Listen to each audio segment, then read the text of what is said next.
Akhir-akhir ini banyak juga tokoh-tokoh dunia yang mulai jatuh cinta dalam tanda petik kepada Islam.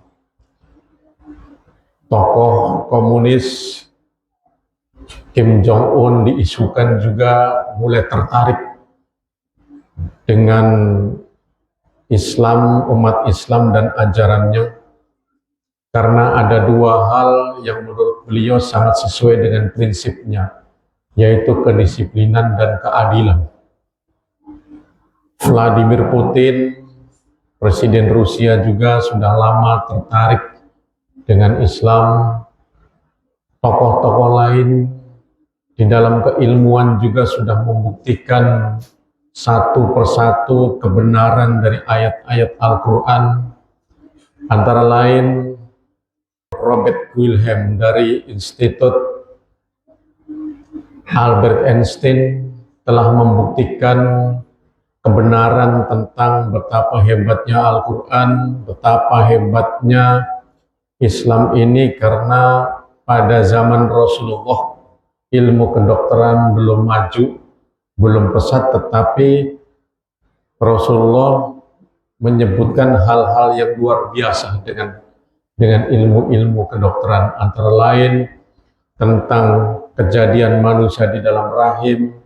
Kemudian juga yang diteliti oleh beliau adalah tentang embriologi. Bapak Ibu, beliau meneliti kenapa itu di dalam Al-Baqarah 228 dan 234 disebutkan kalau dalam 228 wal mutallaqatu yatarabbasna bi anfusihinna thalathata quru', kalau perempuan dicerai sama suaminya dengan menggunakan talak, itu masa iddahnya 3 kali suci atau 3 kali haid, kurang lebih 3 bulan. Tapi kenapa beda dengan ketika perempuan itu ditinggal mati oleh suaminya? Di dalam ayat 234 itu arba'ata asyhuri wa asyra, masa iddahnya 4 bulan 10 hari. Kalau kita yang beriman kan yang penting percaya saja, kita ikuti saja kan begitu.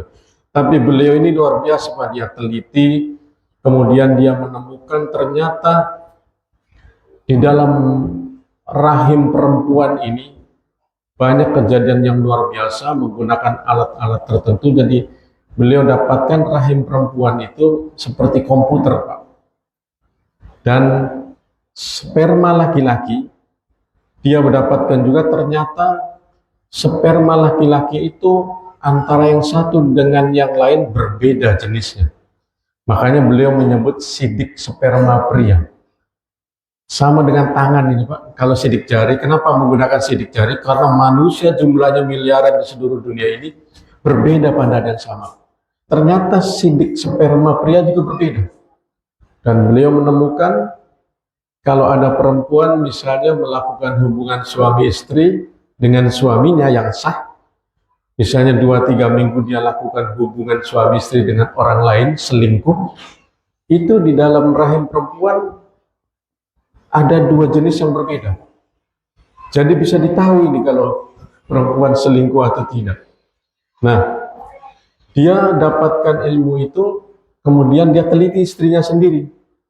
Dan dia temukan di dalam tubuh istrinya, rahim istrinya, ada 3 jenis sperma. Dia yakin ini pasti selingkuh, karena memang di negaranya, Pak, di barat kan liberal. Jadi naudzubillah, itu suami biar sudah punya istri, punya suami, kalau mau melakukan hubungan seperti itu dia lakukan saja, sehingga dia yakin istrinya selingkuh. Dan dia punya anak 3, dari 3 anak itu hanya 1 yang dia yakini sebagai anaknya, DNA-nya sama dengan dirinya. Akhirnya dia ceraikan istrinya dan dia beralih kepada Islam dan meneliti ini kaitannya dengan 3 bulan dan 4 bulan 10 hari tadi, Pak. Itu ternyata kalau dicerai dengan suaminya menggunakan talak, sidik sperma pria dalam rahim itu selama 3 bulan itu, Pak, lenyap. Jadi bulan pertama 30-35% hilang, gugur, runtuh. Bulan kedua 70% runtuh. Bulan ketiga 100% atau 99,9% beliau menyebutnya runtuh. Jadi sehingga Kenapa talaknya sampai 3 bulan? Setelah 3 bulan, 3 kali suci, dan menikah lagi, yakinlah bahwa itu kalau hamil berarti menjadi anak suaminya yang baru.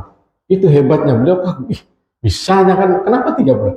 Nah terus kenapa 4 bulan 10 hari? Ternyata kalau perempuan, istri, ditinggal suaminya meninggal, itu berbeda Pak. Kenapa? Karena saking sedihnya.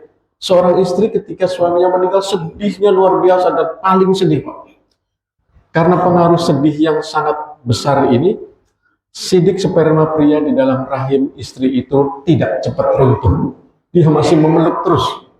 Lama runtuhnya, gugurnya lama, sampai 4 bulan lebih. Nah itulah kagum Robert Wilhelm sampai masuk Islam Pak.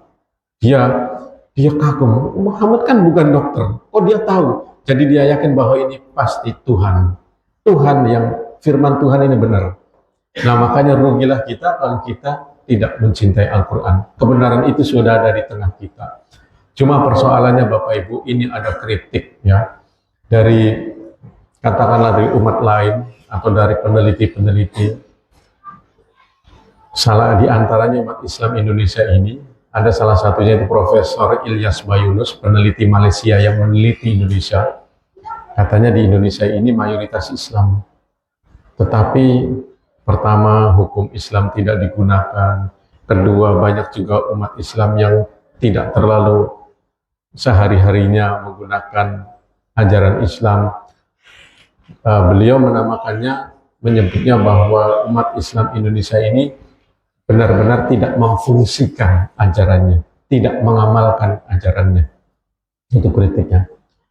Kedua juga, kita ini bersyukur ya, tetapi juga waspada dengan banyaknya, katakanlah aliran Pak, dalam ajaran kita yang berbeda-beda satu sama lain, yang ini seharusnya menjadi rahmat, katakanlah begitu. Seharusnya menjadi satu hasanah ilmiah yang besar, yang bagus, akan tetapi yang terjadi adalah kadang-kadang menjadi intrik, menjadi permusuhan. Kadang-kadang aliran A sama-sama Islam nih, merasa dirinya paling benar, menganggap aliran lainnya tidak benar, ya, menganggap sesat dan lain sebagainya. Jadi ini adalah persoalan yang bisa memecah belahkan umat ketika kita tidak sikapi dengan waspada. Padahal Allah berfirman, wa'tasimu bihablillahi jami'an wa la tafarraqu. Nah ini kita membutuhkan tokoh yang bisa mempersatukan. Ya, kenapa? Karena ya kalau NU pencet tombol, yang umat lain diam saja. Kalau Muhammadiyah pencet tombolnya hanya Muhammadiyah saja. Mungkin juga ada organisasi lain, Wahdah, ada juga yang mengaku Salafi ya. Ada juga Hizbul Waton, dan banyak sekali aliran-aliran. Ini sebenarnya kalau bisa dipersatukan, ya oke lah untuk sehari-hari silakan, tetapi jangan menimbulkan perpecahan, jangan baku kayak kalau dulunya sama-sama begitu berbeda langsung merasa tidak kenal, kayak musuhan begitu. Ini juga sangat berbahaya. Bapak Ibu sekalian, inilah yang dapat kami sampaikan, meskipun singkat ya, hanya kurang lebih 12 menit. Mudah-mudahan mari kita perbaiki ya, terutama amal-amal ibadah kita, mari kita sesuaikan dengan Al-Quran, dan kita cintai Al-Quran, dan kita perbaiki hubungan sosial kita, ukhuwah Islamiyah kita perbaiki.